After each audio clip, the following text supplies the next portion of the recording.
나 기성세대들은 청소년들 보면서 뭐 걱정하잖아요. 우려하잖아요. 쟤들이 뭐 아직 나이도 어린데. 근데 저희들 어릴 때를 생각해 보세요. 청소년기 때 우린 너무 어려서 판단할 나이가 아니야. 이렇게 생각 안 했잖아요. 나도 판단할 수 있고 어른들 하는 거 할 수 있고 다 그렇게 생각하면서 성장했는데 이 개구리가 올챙이째 시도 생각 못 한다고 보면은 맨날 우려만 하는 거야. 높아심이. 그 원시시대 동굴에 원시시대 때 기록 보면 그런 말이 적혀 있대요. 요새 젊은 것들은 참 버릇이 없다 이렇게. 원시시대 때 그 기록에.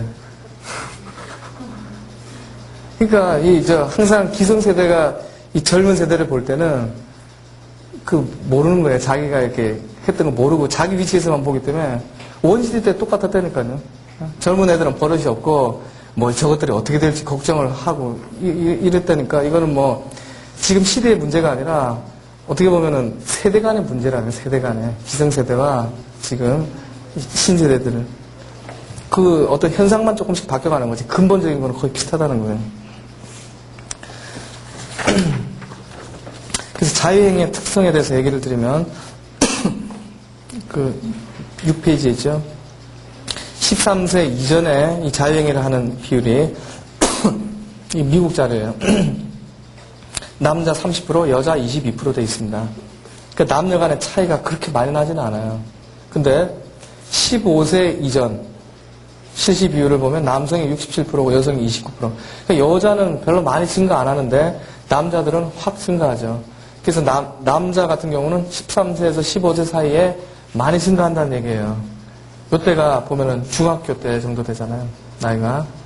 그러니까 남자애들은 중학교 때 이 자유행위 하는 비율이 상당히 높고 여자 같은 경우는 아예 좀 더 어릴 때 자유행위를 하고 사춘기 때 자유행위 하는 사람은 적다는 얘기예요. 여자 같은 경우는. 어릴 때 자유행위를 아는 애들은 이후에 계속해요. 계속해요. 근데 나이 들어가지고 배우는 경우는 별로 없다는 게 여자 같은 경우는. 남자애들은 애들, 자기 친구를 통해서 배우기도 하고 이러면서 점점 비율이 이제 높아지는 경향이 있다는 거죠. 이 또 남녀 간의 이제 차이죠. 그리고 어린 시기에 자유행위를, 얘가 어릴 때 자유행위했는데 이 문제가 되는 거 아니야, 커가지고. 성년기 성적인 적응하고는 별로 상관이 없다고 연구되어 있고요. 그 다음에 남자는 10대 후반에 빈도가 아주 높아지는데 자유행위 빈도가 30대 접어들면서 확 줄어든다고 되어 있어요. 그러니까 이게 뭐 계속 가는 게 아니라 10대, 그 다음에 20대 초반, 이때 굉장히 빈도가 높고 점점 이제 나이 들면서 줄어들어요. 반면에 여성은 연령이 증가해도 빈도가 별로 줄지 않고 계속 비슷한 정도를 유지하면서 자유행위가 있다. 이렇게 이제 조사가 되어 있습니다. 자, 그 다음에 근친상간 부분인데요. 이 근친상간도 상당히 터부시하는 문제죠. 근친상간. 근데 이건 일어나는 빈도는 별로 많지 않아도 그 충격이라는 게 굉장히 크기 때문에 사회적인 이슈가 되기 때문에 이건 상당히 또 중요한 문제가 되죠. 그래서 근친상간을 금기를 하고 있는데요. 상당한 금기죠. 근친상간 하면 안 되는 걸로 누구나 알고 있는데 왜 이런 금기가 생겼느냐?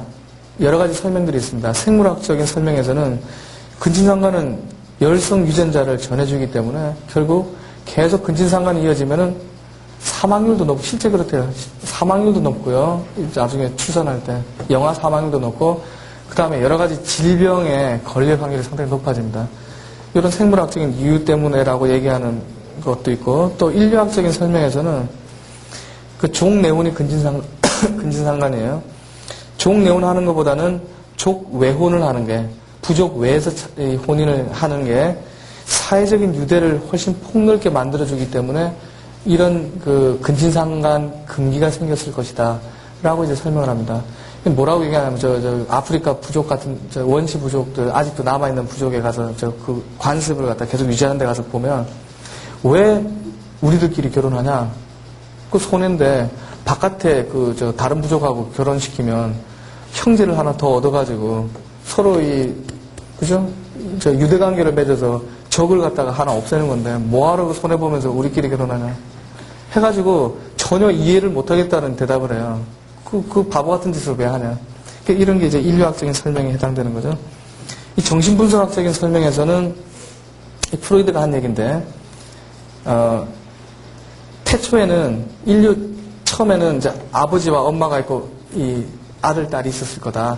근데 아버지가 모든 걸 다 통제하는 상황에서 엄마, 아들, 딸 다 이렇게 관리하는 상황에서 아들들이 방귀를 들어서 아버지를 살해하는 태초의 사건이 있었을 것이다. 이 프로이드가 쭉 이렇게 만든 얘기예요.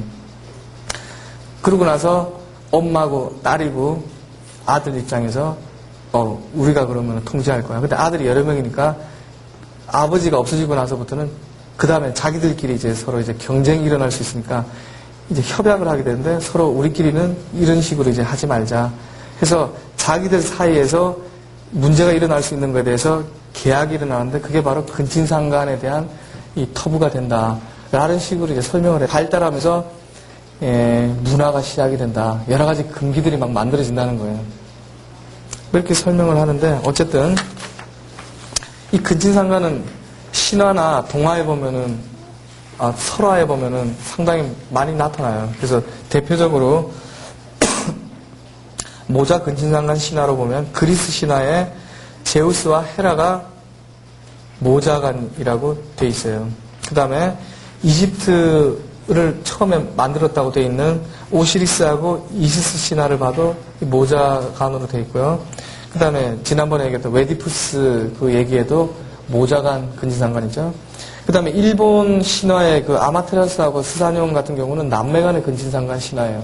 그래서 신화에 보면 이제 이런 내용들이 많은데, 그 과거 역사를 보면은 뭐 서구도 그렇고 저희 나라 역사도 그렇고 근친혼에 대한 기록들이 다 있습니다. 그래서 뭐 다른 나라는 빼고 우리나라 근친혼을 한번 살펴보면 신라에서 이런 족내혼이 가능하다는 기록이 있다고 그래요. 고구려하고 백제는 족외혼이 많이 성행했다라고 기록이 되어 있고요. 그 다음에 고려 때는 근친간 혼인이 상당히 많이 기록되어 있습니다. 그래서 보면 그러니까 이게 뭐죠? 왕족들 간에 고려 왕족들 간에 63쌍의 근친간 혼인이 기록이 되어 있어요. 그래서 대표적으로 인종 같은 경우는 이모하고 결혼했다고 되어 있습니다. 근친상간이죠. 근데 고려 중기부터 이런 근친혼을 금지하는 법규를 이제 만들기 시작합니다. 근데 잘 안 지켜졌다 그래요. 만들어 놓고도 이제 없어졌다가 다시 만들었다가 본격적으로 이제 규제가 되는 거는 이제 조선시대에 들어서서 유교가 들어오고 이러면서 근친뿐 아니라 동성동본간 혼인도 규제하는 그런 게 이제 쭉 진행이 되어 왔고 최근에는 동성동본 혼인이 없어졌죠. 규정이. 그래서 이런 그 변화를 이제 겪게 됩니다.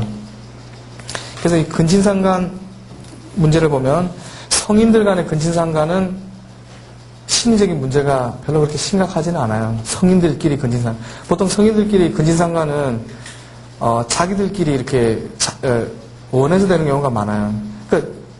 그냥 옆에서 볼 때는 근친상간이죠. 근데 자기들끼리는 원해서, 그러니까 흔히 불륜으로 더 많이 인식하는 그런 이제 관계가 됩니다.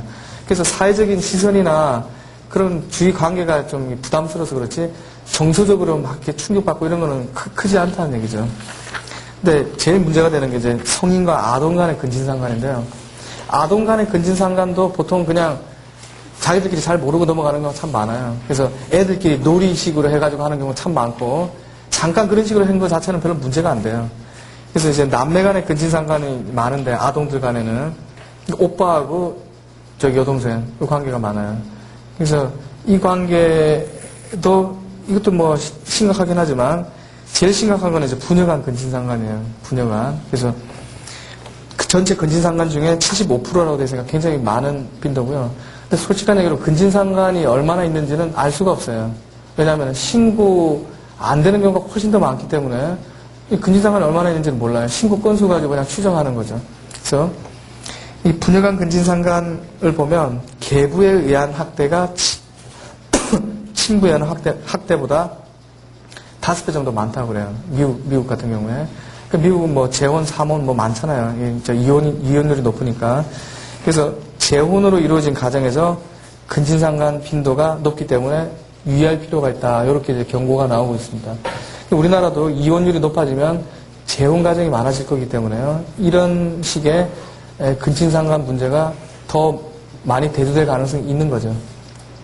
발생 빈도가 아주 낮습니다. 별로 그렇게 없는 그런 사례로 되어 있는데 일단 발생하면은 다른 근친상간에 비해서 훨씬 심각한 정신병리적인 그런 그 증상을 보인다고 되어 있어요. 이게 엄마가 아들이잖아요. 그러니까 이런 관계 자체가 분유간 근친상간보다 훨씬 더 심각하게 그냥 언뜻 듣기에도 심각하게 느껴지는데 그런 가장 터부시 되는 게 모자간 근친상간이에요. 이 신화에 모자간 근친상간이 아까 제가 얘기했을 때 세 가지 예를 얘기했는데 원래 터부가 많은 게 이 신화에 보면은 굉장히 많이 나타나요.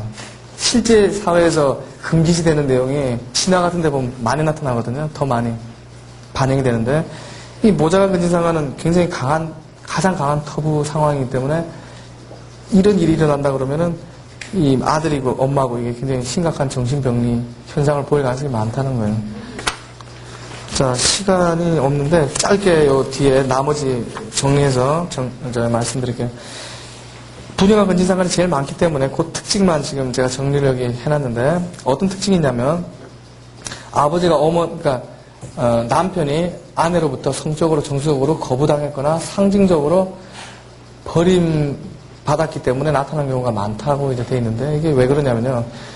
엄마가 무기력한 상태에서 딸한테 어머니 역할을 맡기고 은연중에 남편한테는 딸이 자기 역할, 부인 역할을 하도록 하면서 자기는 회피하는 그런 경우가 많다고 되어 있어요. 그래서 가족 구조가 항상 이런 건 아니지만 분유간 근친상간에서 많은 경우가 대부분 큰딸이 가게를 꾸리고 있고 동생을 돌보고 있고 아버지가 딸에게 성적으로 의무를 이행하도록 이렇게 뭔가 관계가 설정이 되는 그러니까 부인의 역할까지 확대되는 그런 상황에서 분유간 근친상간이 많이 일어난다. 이렇게 되어 있는데 보통 이런 경우는 이제 엄마가 아프다든가 우울증에 걸려 있다든가 알코올 중독이라든가 아니면은 뭔가 다른 정신장애가 있다든가 너무 바빠가지고 전혀 신경을 안 쓰고 있다든가 이런 식으로 이제 엄마가 비어있는 거예요. 엄마 자리가 비어있는 상태에서 딸이 그 자리를 이제 메꾸는데 그러다 보니까 이제 아버지도 굉장히 약한 사람이에요. 자기가 의존하고 싶은데 부인이 그런 역할을 못하고 딸이 책임감을 가지고 이렇게 하고 있으니까 딸이 마치 부인처럼 이렇게 돼가지고 이게 이제 선을 넘으면 근친상간이 일어나는 거예요. 그래서 특히 이제 문제되는 게 근친상간 발견 후에도 3분의 2 이상 어머니가 딸을 돕거나 보호하지 못했다는 게 상당히 심각한 문제가 있는 거예요. 엄마가 자기 역할을 못하는 자리에 딸이 하고 있으니까 알면서도 그러니까 은연중에 알면서도 이게 저 친고죄거든. 근친상간 친고죄잖아요. 본인이 고발하거나 가족 중에 누가 고발해야 돼요. 그럼 뭐 아버지가 자기가 고발하지는 않을 거고 만약에 미성년자라 그러면 이제 엄마가 고발을 해줘야 되는데 남편을 고발해야 되죠. 이 가족 구조가 해체되는 거예요. 그러니까 이 의존적인 엄마 같으면 특히나 굉장히 오히려 걱정을 해요. 이래가지고 가족이 해체되면 그 다음에 어떤 상황이 벌어질지 두려운 거죠. 그러니까는 문제가 있다고 생각하면서도 그 상황을 계속 끌고 나가는 거예요. 예. 이건 병리적인 거죠. 만약에 엄마가 굉장히 강하고 딸에 대해서 그 보호하는 그런 역할을 한다고 한다면 이런 근친상간이 일어날 확률이 뚝 떨어진다고 돼 있어요. 예. 그리고 20에서 50% 아버지는 알코올 중독자라고 돼 있는데 근데 근친상간이 있는 아버지가 꼭 그 성적으로 문제가 있거나 뭐 이상한 사람이 아니에요, 절대. 그래서 그 조사한 내용에 보면 아버지가 굉장히 내향적이고 관습적이고 보수적인 경향이 있고 가족에게 헌신적인 사람이 많다고 돼 있어요. 그러니까 뭐 성적으로 타락해가지고 나쁜 아버지가 아니라 어떻게 보면은 불쌍한 아버지 뭐 이렇게 생각할 수도 있는 사람인데 그 뒤에 제일 마지막 페이지 한번 보세요. 그래서 근친상간에 대해서 잘못 흔히 생각하는 게 근친상간은 성적으로 타락한 아버지가 저지른다. 이게 꼭 해당되지 않아요. 네. 또 애들이 말하는 근친상간은 되게 꾸며진 것이다. 요것도 아니고요. 애가 뭐 좀 꾸며가지고 얘기했냐. 그 다음에 가난하고 교육받지 못한 가정에서 주로 일어난다. 이것도 아니에요. 네. 교육받은 가정에서도 일어나고 돈 많은 집에서도 일어날 수 있어요. 그래서 그러니까 사회 지위가 높은 가정에서는 신고율이 낮을 거다라고 지금 추정하고 있어요. 보면 이제 신고되는 거 보면은 좀 이렇게 하류층에서 많이 신고되거든요. 하류층은 더 노출이 잘 되는 거예요. 그런 사건들이. 상류층들은 아마 최신이 있잖아요. 아마 그렇게 노출이 안 되게끔 굉장히 해서 그런 거지, 실제로는 상류층, 하류층 별 상관이 없을 거라고 지금 추정하고 있어요. 자, 뭐 질문들이 있으실 것 같긴 하지만 시간이 초과하고 그래서 여기까지 하고 마칠게요. 수고하셨습니다.